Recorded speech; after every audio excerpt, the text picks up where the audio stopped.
Saudara dan saudari yang dikasihi Tuhan, selamat jumpa kembali dengan saya, Romo Valentinus Teja Antara SIY, di rumah kita tercinta, Wisma Kencana Channel. Semoga Anda semua dalam keadaan sehat, sejahtera, dan bahagia. Pada bagian terakhir konten video yang lalu, kita sudah membahas mengenai karisma yang dimiliki oleh lansia. Ternyata begitu kaya dan indah serta sangat khas. Pada tayangan ini kita ingin melanjutkan tema dengan topik efek spiritualitas dalam kehidupan lansia. Sekali lagi saya ingatkan bersama bahwa tema pembahasan kita lebih menekankan pada aspek spiritualitas lansia. Sebagaimana kita sudah mengerti bahwa lansia adalah usia yang rentan pada kesehatan fisik dan mental. Banyak orang berkata bahwa semakin tua akan semakin menyerupai anak-anak. Sulit melakukan ini dan itu. Emosinya pun tidak terkontrol dengan baik. Lansia mengalami banyak kehilangan dalam dirinya, kemampuan dan tenaga yang dulu pernah dimiliki. Apa yang dulu dimiliki sekarang menjadi semakin hilang. Ada proses penuaan yang terjadi, baik secara fisik maupun rohani. Bila kita tidak sadar bisa membuat beban psikologis atau orang tua jatuh pada apa yang disebut depresi. Marilah kita sejenak melihat bagaimana efek spiritualitas yang dialami oleh lansia. Apakah pengaruh yang terjadi dalam hidup yang tinggal menunggu waktu yang sangat membahagiakan itu? Apakah mereka sungguh menjadi lansia yang bahagia atau sebaliknya? Mari kita saksikan video berikut ini.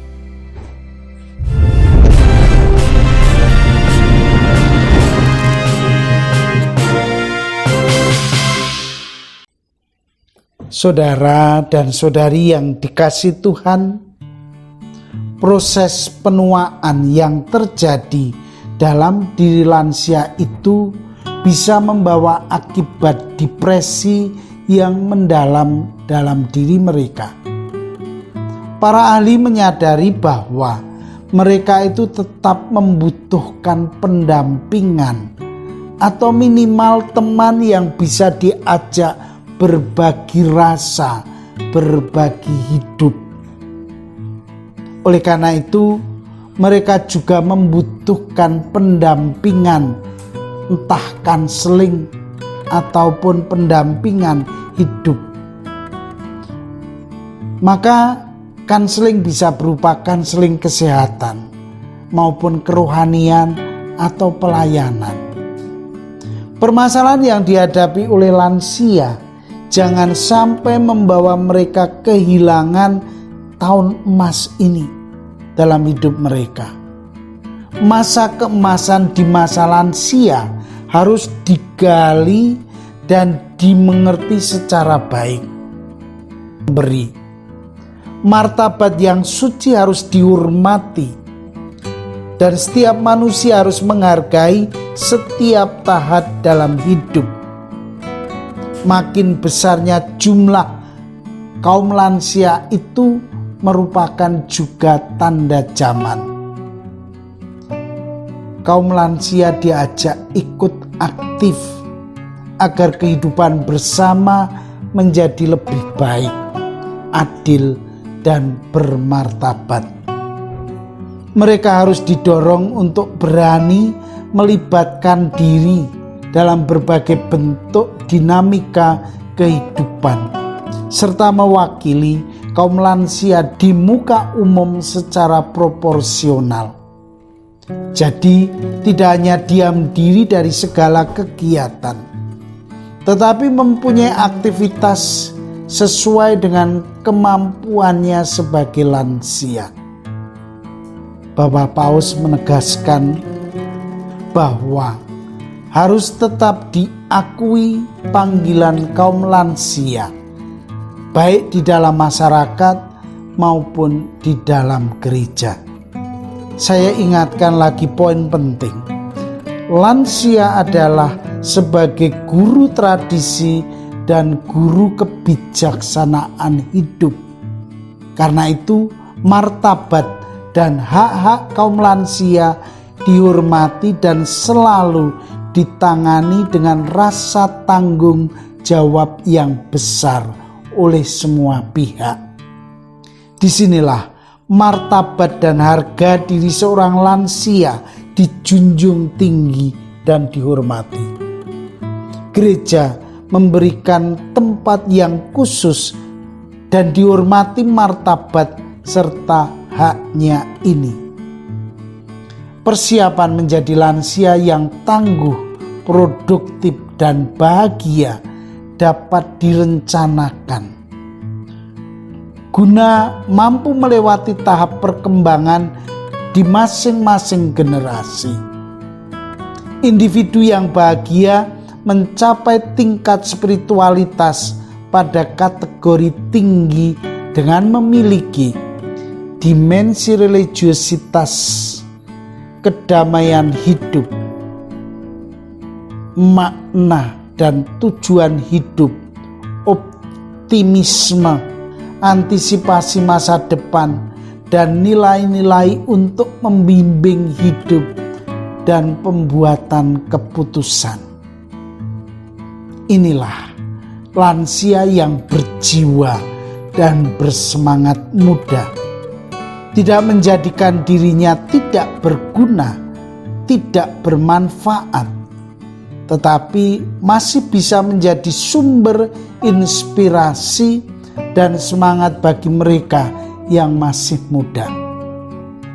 Saudara yang dikasihi Tuhan, untuk mencapai kondisi lansia yang berkualitas tersebut, diperlukan persiapan dan pembentukan yang terencana secara dini.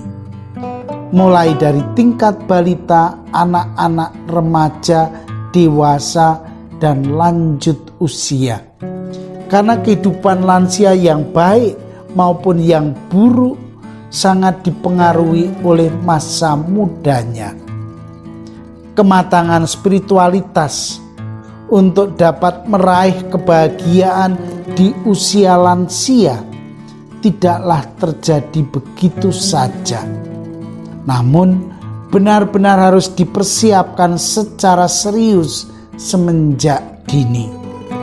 Maka arah spiritualitas lansia itu berkembang dari tindakan aktif ke kontemplatif, dari keramaian dunia kepada keheningan diri atau keheningan batin. Inilah arah yang harus dituju dalam mengembangkan spiritualitas lansia. Keterbatasan badan karena proses penuaan tidak membuat hidupnya berhenti dan tidak berguna, tetapi justru menjadi dewasa karena hidup batinnya yang sudah stabil dan mantap. Hidup dalam keheningan batin yang semakin dekat dengan Allahnya. Spiritualitas membantu untuk mengatasi masalah akibat perubahan-perubahan dalam kehidupan dan membantu lansia untuk menghadapi hari esok dengan baik. Pengalaman spiritualitas sehari-hari memiliki hubungan yang positif dengan rasa bahagia, optimis, menghargai diri sendiri, menerima kehidupan yang dimiliki. Diharapkan hidup spiritualitas mereka diwujudkan melalui kegiatan keagamaan seperti membaca kitab suci, berdoa, dekat dengan Allah. Spiritualitas memberikan manfaat bagi kesehatan fisik dan mental. Spiritualitas yang baik menciptakan emosi yang positif, seperti misalnya kebahagiaan, sukacita, syukur, rasa tenang, dan bahagia dalam hidupnya. Kegiatan meditasi dan berdoa menimbulkan respon relaksasi yang berkontribusi terhadap penurunan aktivitas sistem saraf, penurunan tekanan darah, menurunkan tegangan otot. Spiritualitas merupakan kesadaran dan perasaan dari seorang lansia akan hubungannya dengan keberadaan yang maha tinggi, kekuatan yang dianggap lebih besar dari dirinya sendiri atau alam. Spiritualitas yang baik membantu lansia untuk memiliki kehidupan yang lebih bermakna. Mereka dapat mengisi hari-harinya dengan kegiatan yang positif dan bermanfaat. Inilah pengaruh atau efek lansia yang mempunyai hidup batin yang siap dan mantap. Kehidupan spiritualitasnya pun mendalam. Mereka tidak gentar menghadapi akhir hidupnya. Mereka tidak pernah khawatir. Walaupun usianya sudah senja, tetap semangat berbagi dan mendampingi orang muda yang masih tetap menyala dan penuh semangat. Ternyata kehidupan batin pun perlu dibina. Semoga banyak lansia yang menjadi sadar akan hal ini. Semoga dan semoga.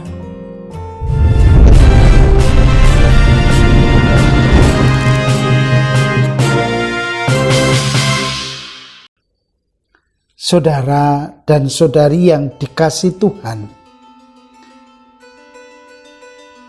dalam video selanjutnya nanti saya akan menggali pendalaman kita berdasarkan pada kitab suci. Saya akan mengambil perikopa kitab suci dan dari situ kita akan mengambil tema-tema lansia yang bisa menjadi aplikasi dalam hidup kita setiap hari. Kita bisa mengambil salah satu spiritualitas terapan yang sesuai dengan semangat hidup dan batin kita.